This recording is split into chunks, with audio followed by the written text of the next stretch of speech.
So hello and welcome back to my channel, and welcome back to Frankie's Fixes, where I endeavour to solve your design dilemmas. Now, if you have a room or a space that you're struggling with and you'd like me to fix it for you, then just head over to the form in my bio. Now this week we're going to be looking at Charissa's bathroom. Hi Frankie, hoping you can help us out. We moved into a new house a couple of months ago. It's really nice, has lots of potential, but the kind of sticking point is the bathroom. So the family bathroom is absolutely tiny, but it's got to serve 4 people, including 2 young boys. Baths are always like my sanctuary, like my time to relax. I absolutely love baths. So really struggling here because we've only got a shower. I'm not keen on when bathrooms are all sort of completely white and kind of clinical looking. So I'm open to changing the walls, the floor. We'd love your thoughts. Thank you, bye. So I'm really excited about this week's Frankie's Fixes because it's our first bathroom, and Charissa sounds like she's a girl after my own heart because she loves a bath. But as she said, this is their family bathroom, so this bathroom is not just for her but also her 2 small children and indeed her husband, and therefore it's got to sort of serve a lot of purpose, although it's a very small bathroom. Now, the first thing that I would do is change the floor tiles. Some people feel a bit funny about pattern floor tiles, but these ones are really beautiful. They're from Tops Tiles, but look far more expensive than they actually are. And they have that sort of Moroccan or Spanish or Portuguese feel to it, which immediately adds interest to a very small room.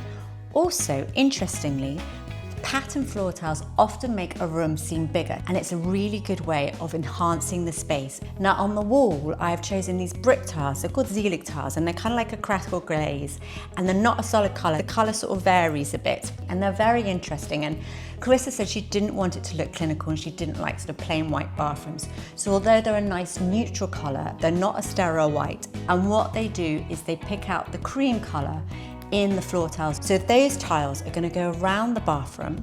They're going to go sort of half, well, 3/4 up, I'd say, and then where the bath is, they're going to go full length. Now, above the tiles, what I've chosen is this really lovely colour that I've used a lot before, called Vert de Terre from Farrow & Ball. It's a lovely colour for bedrooms, but also a really nice colour for bathrooms and indeed kitchens. And because she said she didn't want a sterile white bathroom, it'll pick up the green in the floor tiles, but not be overwhelming, and it'll just be a subtle add of colour above the cream wall tiles. Now, the layout of the bathroom is a tricky one. At the moment, as you can see, there is a shower there and no bath, and then she's got this electric loo, which she doesn't want to keep because it has a whole load of wash functions that she doesn't need, which I can understand. And then there's the basin. Now I've chosen these really lovely traditional looking toilet and basin, and what I suggest is changing the taps on them, and they come with them as well, but they come with chrome taps or brass taps. But I think antique brass taps add that extra layer of warmth. So everything is going to have this nice warm antique brass feel to it. And then I've also changed the towel rail to this rather traditional looking, very useful but pretty and aesthetic looking towel rail.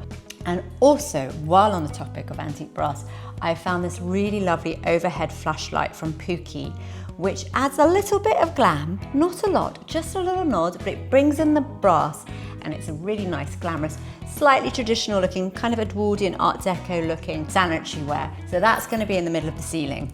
Back to the layout. I've done a little puzzle, I've done the drawings. I said this one was a challenge. It was. It is a very small bathroom, and it's a small bathroom that has to fit a loo, a sink, a bath and a shower.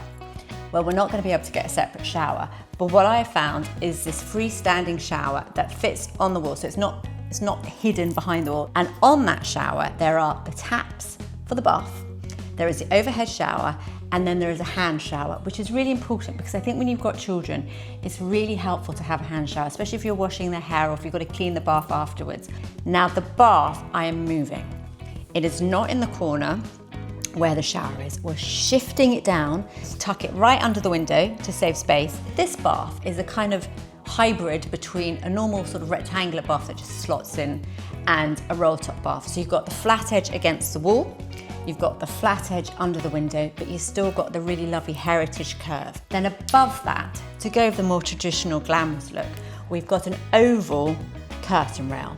So this will have the shower curtain, because obviously when you have a shower, you need a shower curtain or a shower screen. We can't put a screen on this bath. Then on the window, I've kept it very simple, very kind of calm, and I've put shutters on the window.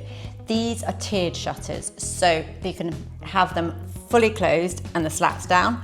If you want a bit more light, you can just open the top ones and keep the slats down closed. So they're very flexible. Then, what I've also chosen are some just nice little brass fittings. They're from an Arezzo range at Victoria Plumbing. Comes as a set, it's got the little soap tray, so that's really handy to have by the sink or by the bath. And it's got a little loo roll holder and a towel rail. So again, you're not having to have extra storage in there. Everything is fitted onto the walls, and it's a really simple way of having all the bits and bobs you need rather than having lots of things on the floor like baskets and things. I've also found this very nice mirrored bathroom cabinet, which is from Dunelm. I've opted for the green, but the pink one had nice brass handles. So if Charissa goes for the green, I would suggest that she changes the handles. But the pink would look equally nice, but I just thought maybe the green was a bit better. So you've got that, and that can go above the sink or to the wall on the right-hand side as you go in. I would also suggest that perhaps she hangs the door facing the opposite direction. If she rehangs it, which is such an easy thing to do, just flip it around and change the hinges, then it'll open into the bathroom to the radiator side, which will mean that it just gives more space around the sink area in the corner. Accessory-wise, I haven't added that much more other than the cabinet and the little brass accessories like the towel rail and the loo roll holder and things. But I do know that Charissa, she mentioned in her form, does like macrame, and I just think to bring in the greens, some lovely macrame little hangers with plants. These ones are from Dunelm, just on the wall, scattered around. It would be so pretty. It'll bring in the greens of the tiles on the walls. One of the pots slightly pink, so it brings in the pink in the floor. And again, it just feels that sort of holistic, kind of a bit like a spa with a few plants. And fundamentally, what she will hopefully then have is not the biggest of bathrooms, but it'll be a pretty bathroom, a multi-purpose bathroom, a family bathroom, and a sanctuary to retreat to. And then she can do the rest of her renovation as time goes on, but just have a nice bath to get into at the end of the day. So the team, with the help of artificial intelligence, are now going to create Charissa's room reveal, so she can envisage how her bathroom will look.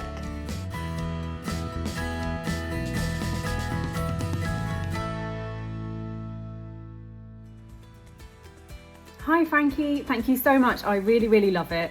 I especially love the wall tiles, the off-white ones. I think they look really gorgeous, and the floor tiles too.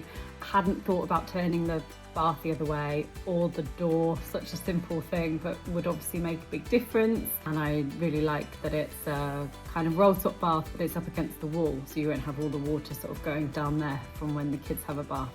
But I really love it, and it's amazing to know what can be done in such a tiny space. So I will definitely be putting that into practice. Thank you very much. Bye. So I hope you've enjoyed this week's Frankie's Fixes. And don't forget, if you have a room or a space that you are struggling with, then just head over to the link in my bio. And also don't forget to subscribe. Here, here, or here.